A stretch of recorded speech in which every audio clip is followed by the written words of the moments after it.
All right, well, welcome back everybody from the shop yet again. And the reason why we're having to record inside the shop is we have some pretty severe weather on the way. So it's another one of those let's work inside days. And actually, believe it or not, me and my wife's been having a conversation this morning. We just got some alerts on our phone and there is a confirmed tornado on the ground heading our direction right now. It's actually over where she's working. So it's kind of a gut-wrenching reminder of what happened here last March when we got hit by a tornado, and the reason I'm building a storm shelter. So I'm praying for the people that's just west of us. I hope they're okay. Like I said, it is a confirmed tornado. I highly doubt it makes it all the way here because it's got quite a few miles to go. Typically, these Florida tornadoes don't run on the ground very long. The one that hit us last March, I think the National Weather Service said it was 8 or 9 miles long, which is pretty long for Florida. We're a little further away from that one right there, but needless to say, I will be watching the weather today. So I am motivated to get out here and build my latches for the storm shelter because as of right now, the storm shelter can give me all the protection it needs to. Problem is, I've only got one bolt that can hold the door closed and I do not have my latches. So if we need to use it, this is a reminder that yes, even in winter, we can get tornadoes down here just due to the temperature fluctuations that we have. I need to get this storm shelter done. So that's what we're gonna do today, work inside. If the rain gets real loud, I may have to cut some music over this, but we're gonna try to build those latches, and this video may go over a couple of days, being I'm getting started a little later in the afternoon. So thank y'all so much for watching. Keep everybody in your thoughts and prayers that's going through something pretty traumatic right now west of us, and let's knock this video out.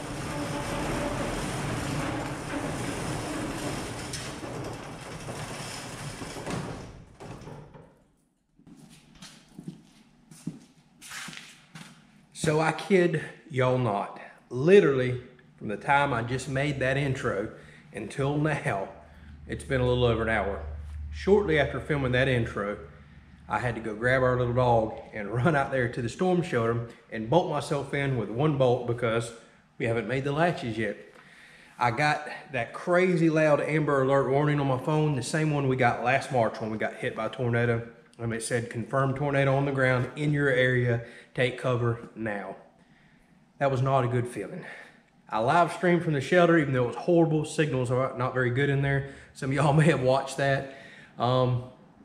Very thankful. The tornado wound up going just north of us. I heard there's pretty significant damage a few miles away. I'm not going up there and getting in nobody's way to look. I actually have a friend who has a house up in that area, and he got hit by a tornado just a couple weeks after us last March. So I don't know what's going on with this weather anymore, but I can tell you this.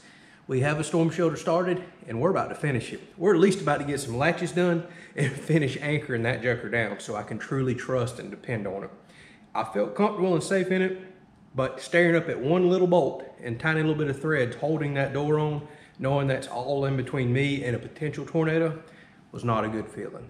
So these latches absolutely have to get done. I've got to finish anchoring this to the slab. Then at that point, it's a usable, safe structure. I can get on to painting and other things later. So I had to go change, was soaking wet. It's been an interesting day, Done lost a lot of time now. This video probably is gonna go over 2 days just to finish these latches, but thank y'all that live streamed with me. That was not clickbait, not nothing. A lot of y'all were actually watching the National Weather Service and news for me, giving me updates where the tornado was as it was going through. Thank y'all so much for that. Kind of helped keep me a little bit at peace chatting with y'all over the live stream instead of just sitting in there wondering what the heck is going on. Crazy times, crazy times.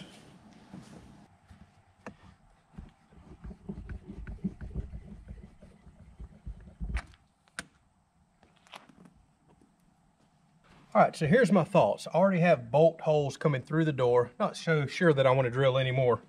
And I've got them in a spaced out section. I measured all that out perfectly before I put the door together. So I'm thinking about doing a big latch here that goes into the wall, one here and one here. So that's 3 spots where I already have bolts.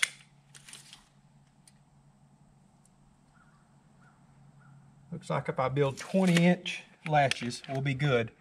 And I've been playing with the design in mind. I was going to buy some latches, but I would have it looks like a minimum of $150 in 3 not so heavy duty latches just to get to a similar style that they showed in the plans. I can build something for literally just a few dollars with some scrap steel that I already have from this build and save a pile of money, and I'm quite certain I can make something even stronger. Now this bolt right here, I've talked about it before, but some people have asked, because the door doesn't completely cinch up tight to the weather stripping, this bolt right here goes through this hole, and once I'm inside, I can put a little nut on there and make sure I get a true gasket tight seal. I actually just did that when I was in the storm shelter a minute ago, wondering if I was getting hit by a tornado. No water whatsoever come inside, and I just dumped out the rain gauge, 1.5 inches in 45 minutes, so it poured hard. So these clasps are just going to keep the door from ever being sucked or pulled open. I may wind up running one lag bolt dead center into the door as well, but I think bolts are going to work very well as they are. There might be just enough threads left to use the nuts that are on here. Otherwise, what I'm going to do is go get some longer bolts, run them through from the outside. But I think we can make this work and utilize the bolt holes that we already have.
right, hopefully this is all starting to make sense now.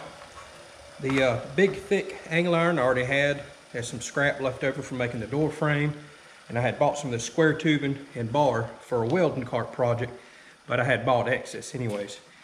So this is pretty much just gonna be gravity hinges, and what I mean is they're gonna gravity lock. So it's really thick 1-inch square tubing that's welded to 3/16 angle iron, excuse me. So there is no way that I'm gonna be bending that stuff up. So how it will normally be, just again, gravity will hold that in the unlocked position because the pin's not sticking out. Whenever you want to lock the door, gravity will hold it there again, and you can see how far I plan on that going in the wall, and most importantly, through the door frame, that steel door frame that I have welded. So really, if this is only about 1 inch long, it would be plenty, but I want it to go ahead and go in some of that wood wall too. So, very simple design. I'm gonna drill a couple holes up here to where it'll mount through those bolt holes in the door. May put one thick lag bolt in the middle. And I think this is going to be plenty strong enough for what we need.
All right, y'all, I apologize, it's dark in here. All I got is this one little battery powered light. But moment of truth, I had to drill those holes out even bigger, and I decided to go even bigger because you never know when wood may swell, contract, or things change. And the last thing I want to do is come out here after this sitting for several months, something shifted in the wall, or humidity, or cold, hot, etc., and find out these won't go on the wall. So the holes are quite a bit bigger, still plenty safe. So, this one down here, that one's still a bit snug. I'm gonna drill it out one more time, but this is absolutely not going anywhere now. Gravity should hold those down just fine.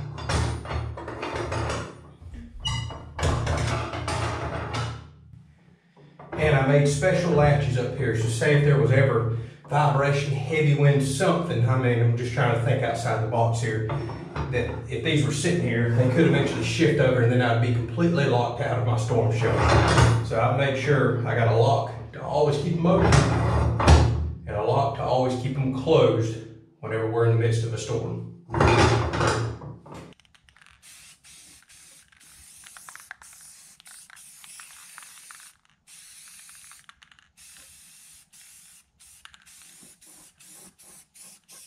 All right, it is mighty late in the day. I now have a functional storm shelter, but it's nowhere near done.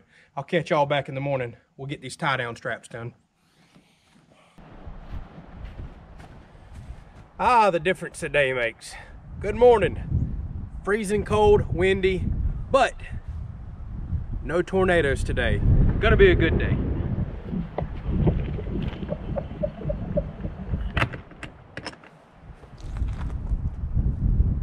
Alright, so I've held off on nailing these straps in the rest of the way for a while for multiple reasons.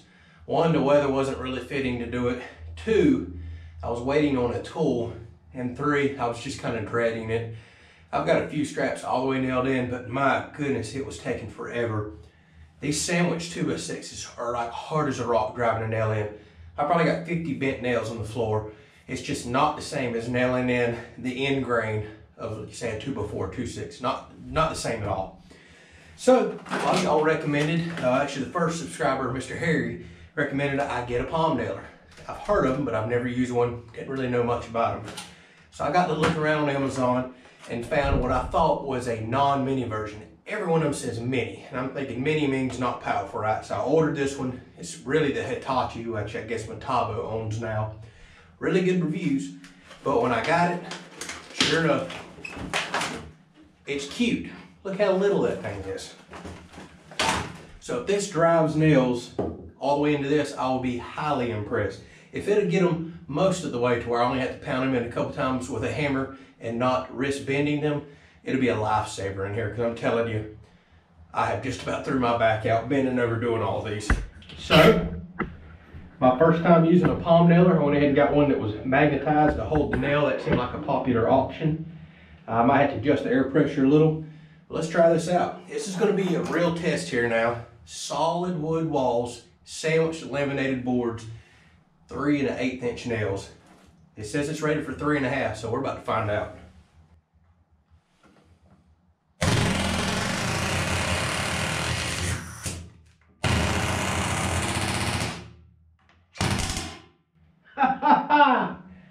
It drove it in. Sounds like I might need to bump my air pressure up, but I can tell I was pushing too hard at once. Looks like you maybe have to let the tool do the work and kind of back off. Let's try another one. Actually, we'll bump that air pressure up just a little. See if y'all can see how easy this goes in right here. It's so dark in this room.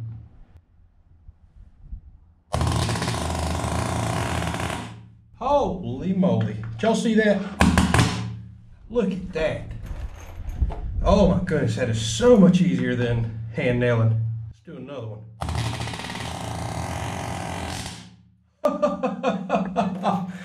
Oh my goodness, why have I never had one of these tools? This is gonna make nailing fun.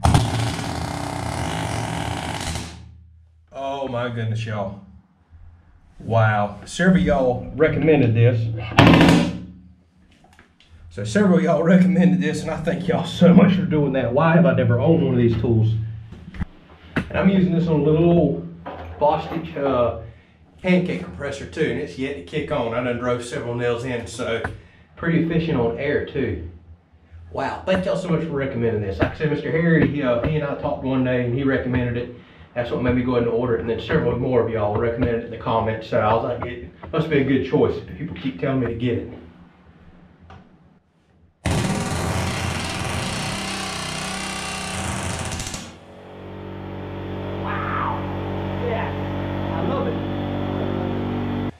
Alright, time to get this thing anchored down properly so we can actually start using it. Even though I still have a lot to do, it'll be safe at this point.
All right, let's take us one final look in here. So as you can see, all the straps are nailed in, bolted in. I've got my trim in between all the straps just to, kind of clean it up, make it look good so you don't see that bottom plate anymore.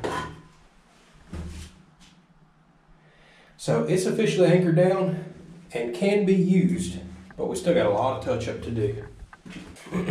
All right, so a lot of what's left on the inside is just minor stuff. I want to do some touch-up paint around each strap where some of the hammer marks hit the wall, for example. So definitely need a little touch-up paint there. I got to put one more coat on the roof. I got to hit the corners one more time with the brush. That'll be really quick. And at that point, we can go ahead and put the ventilation in up top here. We can go ahead and put the what do you call those? Just the old stainless screens there to kind of clean that up and make it look really nice and good. Then we need to come through the wall over here with some electrical, put a couple outlets. Gonna put some battery operated lights in here, and since we're gonna have a futon filling up this entire back section, probably in this corner or this corner, I'll put some triangle shelving there for just some minor things, like, put my DeWalt battery powered fan out here, maybe a DeWalt light when we know we're going to ride this out a little longer. Somewhere we'll put, just a little bit of food, some non-perishables. Might stick a case of water out here. We'll try to keep it where we're not tripping all over everything. And then in one of these quarters, we'll probably have a little doggy bed for our little dog in case we have to sit out here for several hours through a hurricane. But as far as the inside goes, we're just about there. All right, so pretty much all that's left is whenever I find a warmer day, it's supposed to barely get in the 50s today, and I think even colder tomorrow.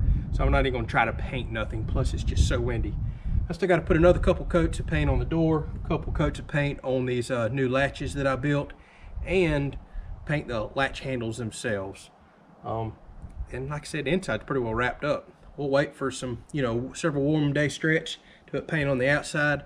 I want to put some gutters on here as well once the paint's on, because the rain's coming off this roof pretty hard, hitting the dirt and splashing back up. And speaking of rain, we got an extremely hard rain yesterday when that bad storm come through that produced the tornado. So I actually shoved my arm up in the vent today and fell all around in the roof where I could. I didn't feel any water that blew up in underneath the roof, although I'm probably going to do something with the ridge cap blader to make for sure rain can never go back in, because that has been a concern of mine with a low slope roof. So we'll work on that. Probably the last thing I forgot to show was these bolt holes. This is where the latches actually go in the door, and they're drilled straight through this 3/16 inch steel. The whole frame again is welded together, and I have those holes 6 inches deep inside some of those 2x6s right there. So the latch actually will go through the steel, which is really all that it needs, but then it sandwiches deep into the wood as well. So there is no way on earth we're bending 5/8 solid steel stock that's in these heavy duty 1-inch square tubes. I mean, it's just no way on earth that's going to happen. All right, well, thank y'all so much for watching. I'm going to do a little more caulking. I see some spots around the door I want to caulk, and kind of get all that tidied up before I do my last coat of paint. And we have some family coming over to have a little supper with us, some people we haven't seen in a while. So I need to go get myself cleaned up as well. Hopefully you've enjoyed this episode. We're extremely thankful that tornado did not get any closer than it did yesterday. Keep the people in your thoughts and prayers that were impacted here locally. Such a strange thing, a tornado in the wintertime in January. I can't say that I can ever remember that personally, but I suppose anything can happen. I know Alabama just got hit pretty hard the other day too, and I think they had a pretty large tornado touch down there and impacted a lot of people. So thoughts and prayers go out to y'all. We'll catch y'all on another episode. Thanks so much for watching.